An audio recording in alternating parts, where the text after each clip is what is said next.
Hello my dear students, corporate accounting के आज के लेक्चर में मैं आपको consolidated balance sheet of holding companies lesson पढ़ा रहा हूं, यानी कि सूत्रधारी कंपनियों का आर्थिक चिट्ठा।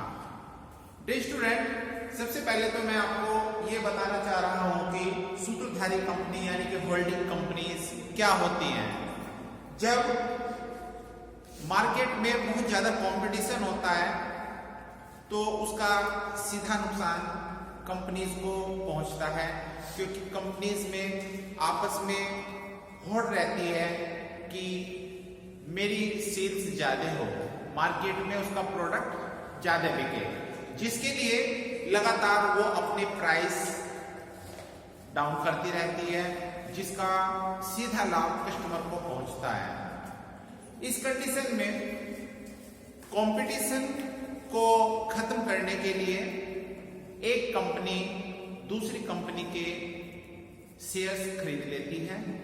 और डियर स्टूडेंट्स, हमेशा ध्यान रखना, जब एक कंपनी दूसरी कंपनी के आधे से अधिक शेयर्स खरीदती है, आधे से अधिक यानी कि कम से कम 51%, कम से कम 51% शेयर्स खरीदती है। 51% से ज्यादा कितना भी अधिक हो सकता है, लेकिन 51% से कम नहीं होने चाहिए।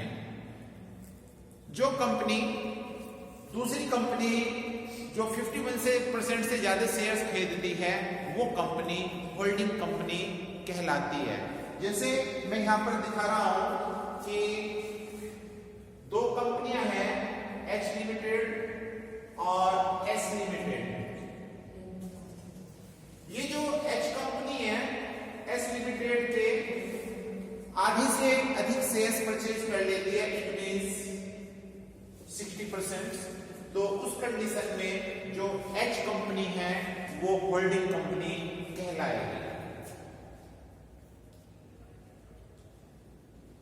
Holding company H limited. और ऐसी कंपनी जिसके शेयर्स परचेज किए गए हैं उसको हम सब्सिडरी कंपनी कहते हैं।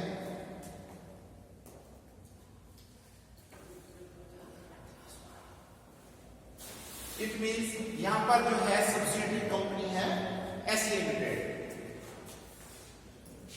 और डियर स्टूडेंट्स, जो इनका शेयर है, आपने अभी देखा कि एच लिमिटेड ने 60% शेयर्स परचेज किए हैं, तो इसका मतलब एच लिमिटेड की जो शेयर है वो 60% है। 60% को हम ऐसे भी कह सकते हैं 60/100, इट मींस 3/5। और जो एस लिमिटेड की शेयर्स है वो रिमेनिंग पार्ट जो बचा 60% से छोड़ करके वो सब्सिडरी कंपनी का हुआ। इसको हम इस तरह से भी शो कर सकते हैं 40/100, तो इसको हम 2/5 भी कह सकते हैं। डियर स्टूडेंट्स, जब होल्डिंग कंपनी सब्सिडरी कंपनी के शेयर्स परचेज करती है तो होल्डिंग कंपनी की सब्सिडरी कंपनी में हिस्सेदारी बढ़ जाती है। अब उस हिस्सेदारी को हम 2 पार्ट्स में बांटते हैं। होल्डिंग कंपनी सब्सिडरी कंपनी के शेयर्स परचेज करती है, तो जो फाइनेंशियल ईयर होता है, फाइनेंशियल ईयर्स में जो शेयर्स खरीदने से पहले का प्रॉफिट होता है उसको हम कैपिटल प्रॉफिट बोलते हैं, और जो शेयर्स खरीदने के बाद का प्रॉफिट होता है उसको हम रिवेन्यू प्रॉफिट बोलते हैं। यानी कि ये जो सब्सिडरी कंपनी है, सब्सिडरी कंपनी के प्रॉफिट को 2 पार्ट्स में बांटते हैं। Profit of S limited, first capital profit, और सेकंड होता है revenue profit. Dear students, capital profit वो प्रॉफिट होता है जो कि होल्डिंग कंपनी द्वारा जब सब्सिडरी कंपनी के शेयर्स परचेज किए जाते हैं तो शेयर्स परचेज करने से पहले पहले सब्सिडियरी कंपनी के पास जो प्रॉफिट अवेलेबल है उस प्रॉफिट को हम कैपिटल प्रॉफिट कहते हैं। सेकंड, जो शेयर्स खरीदने के बाद का प्रॉफिट अर्न किया जाता है सब्सिडियरी कंपनी के द्वारा, उस प्रॉफिट को हम रिवेन्यू प्रॉफिट कहते हैं। डियर स्टूडेंट्स, ये जो कैपिटल प्रॉफिट है और रिवेन्यू प्रॉफिट है, इसको हम 2 पार्ट्स में बांट देते हैं। कैपिटल प्रॉफिट में होल्डिंग कंपनी की जो शेयर्स है उसको अलग कर देते हैं, इट मींस 60% एंड 40%। ये जो 60% शेयर है, जैसे जितना इसने एच लिमिटेड ने एस लिमिटेड के 60% शेयर परचेज किए थे, तो होल्डिंग कंपनी की जो हिस्सेदारी है वो 60% है। तो इस कारण से जो कैपिटल प्रॉफिट है और रिवेन्यू प्रॉफिट है, इनको भी हम 2 पार्ट्स में बांट रहे हैं, 60% और 40%।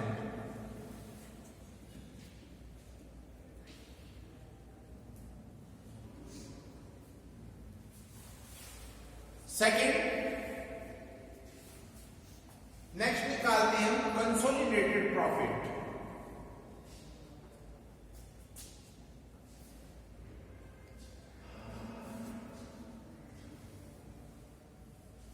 कंसोलिडेटेड प्रॉफिट का मतलब होता है मिश्रित लाभ, यानी कि मिला जुला लाभ। अभी आप यहां पे देख रहे हैं 2 कंपनियां हैं, एच लिमिटेड और S limited.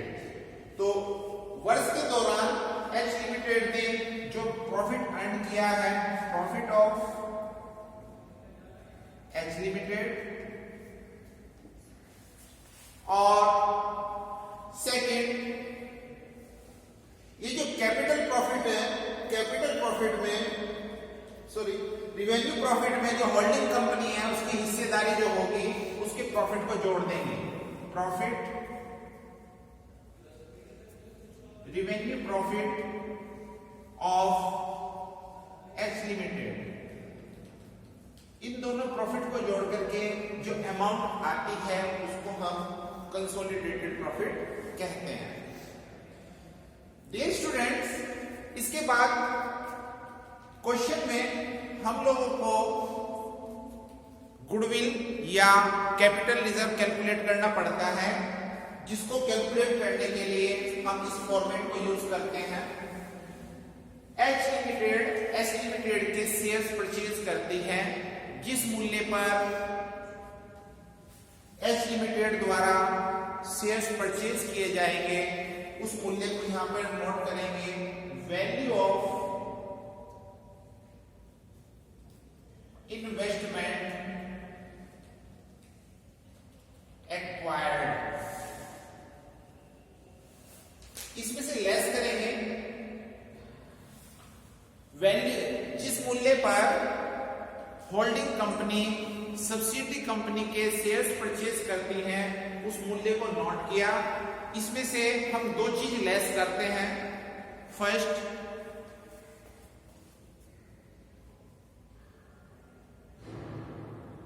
Nominal value of shares,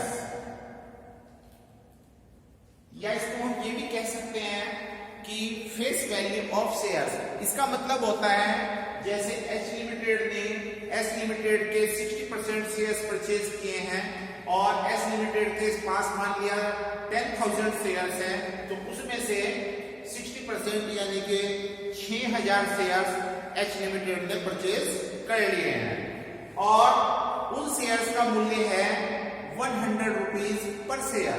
तो इट मींस उनकी जो नॉमिनल वैल्यू है वो होगी 6,000 multiply by 100, it means 6 lakh रुपया। तो उसको हम यहां पर लेस करेंगे। सेकंड लेस करते हैं capital profit of H limited. अभी हम लोगों ने कैपिटल प्रॉफिट निकाला था, उसमें जो होल्डिंग कंपनी का हिस्सेदारी थी उसको माइनस करेंगे और यहां पर यदि पॉजिटिव अमाउंट आती है, ये बैलेंस आता है, तो इसको हम गुडविल कहते हैं। स्टूडेंट्स, ये जरूरी नहीं होता कि यहाँ पर पॉजिटिव अमाउंट आए, हो सकता है यहाँ पर नेगेटिव अमाउंट आ जाए। तो उस कंडीशन में नेगेटिव अमाउंट को हम कैपिटल रिजर्व के नाम से शो करेंगे। इसको मैं फिर एक बार बताना चाहता हूं। First, value of investment acquire, यानी कि एच लिमिटेड ने एस लिमिटेड के जो शेयर्स परचेज किए हैं, जिस मूल्य पर परचेज किए हैं उसको लिखें, लेस करेंगे nominal value of shares and capital profit of H limited. जो डिफरेंस आएगा, यदि पॉजिटिव है तो गुडविल और नेगेटिव है तो capital reserve. Next, minority interest.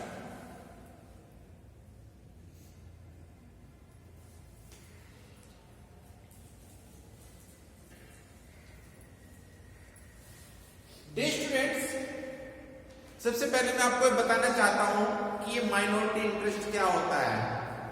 जब एच लिमिटेड के शेयर्स परचेज करती है तो उस कंडीशन में उसका आधी से अधिक हिस्सा तो एच लिमिटेड के पास आ गया है। जो बैलेंस शेयर बचा, जो बैलेंस हिस्सा बचा, ठीक है, उसका हम मूल्य निकालते हैं। उसके मूल्य टोटल वैल्यू को हम माइनॉरिटी इंटरेस्ट अल्पमत हित के नाम से जानते हैं। इसको हम इस तरह से कैलकुलेट करते हैं। First, value of share, second, इसमें ऐड कर देंगे कैपिटल प्रॉफिट जो एस लिमिटेड का है, capital profit of subsidiary company. Next, ये जो रिवेन्यू प्रॉफिट है, रिवेन्यू प्रॉफिट में जो सब्सिडियरी कंपनी का हिस्सा होता है इसको प्लस कर देंगे।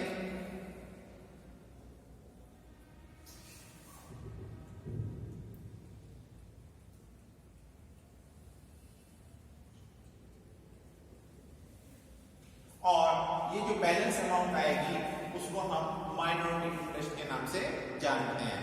ये स्टूडेंट्स, बचे हुए शेयर्स की value plus capital profit of subsidiary company, revenue profit of subsidiary company, इन सब का जो टोटल होगा उसको हम माइनॉरिटी इंटरेस्ट के नाम से जानते हैं। डियर स्टूडेंट्स, नेक्स्ट लेक्चर में मैं आपको सिखाऊंगा कि जो कंसोलिडेटेड बैलेंस शीट है वो किस प्रकार से बनाई जाती है। That's all, thank you.